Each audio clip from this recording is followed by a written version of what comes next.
Minute में भगवत प्राप्ति हो सकती है। 1 मिनट। भगवत प्राप्ति का मतलब समझते हैं?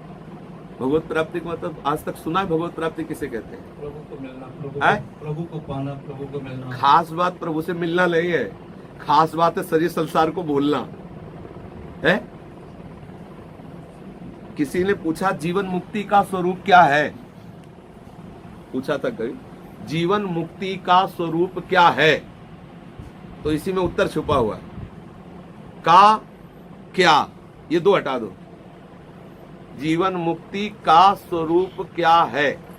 तो का और क्या हटा दो, फिर बोलो इस शब्द को। है? का हटा दो और क्या हटा दो। तो जीवन मुक्ति स्वरूप है। समझ आ गया? क्या है?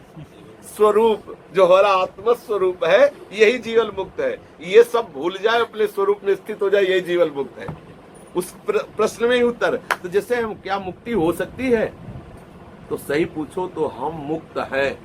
केवल इतनी बात जाननी है। जहां बंधे हैं उस बंधन को छोड़ दो तो आप मुक्त ही हैं। भगवत प्राप्त भगवान है अभी इसी क्षण हमारे हृदय में। पर हम शरीर संसार में इतने फंस गए कि प्रभु को भूल गए।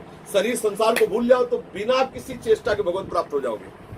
शरीर संसार को भूलने में आप कितने प्रवीण हो, बस ये बात देखना है।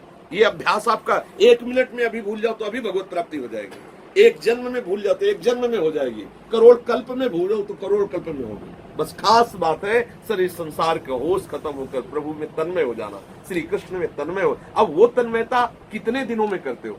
कितने ऐसे साधक हैं जो तीव्रगामी अत्यंत हृदय में उनके उद्वेग भरा हुआ है, कैसे प्रभु मिले, कैसे उनको अशांति इस बात से कि जगत के भोग अच्छे नहीं लगते, एकमात्र तो उनके लिए भगवत प्राप्ति दुर्लभ थोड़ी। अब अपने लोग क्या है, सब भोग अच्छे लगते हैं, लगता है यार कहीं कोने में ये बात है कि भगवत प्राप्ति हो जाती तो अच्छा है, कोई करा देता भगवत प्राप्ति तो अच्छा है। भगवत प्राप्ति किसी कराने से नहीं होती, स्वयं से होती है।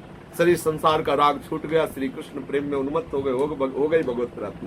कई बार हमने कहा है कि वर्तमान के समय को भगवत चिंतन में व्यतीत करो, भगवत प्राप्त ही हो।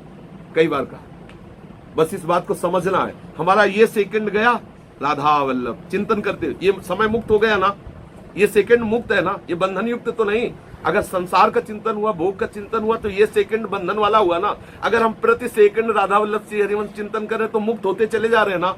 जितना जितना संसार का चिंतन मुक्त छोड़ गए उतना हम मुक्त है, नहीं मुक्त है। अब हम कुछ विषय में बंधे हुए हैं, हम उसका चिंतन छोड़ के श्री जी से संबंध कर ले, बस हम मुक्त हो गए। कोई चिंतन न सोचति न कांक्षति समा सर्वेषु भूतेषु मद भक्तिम लभते।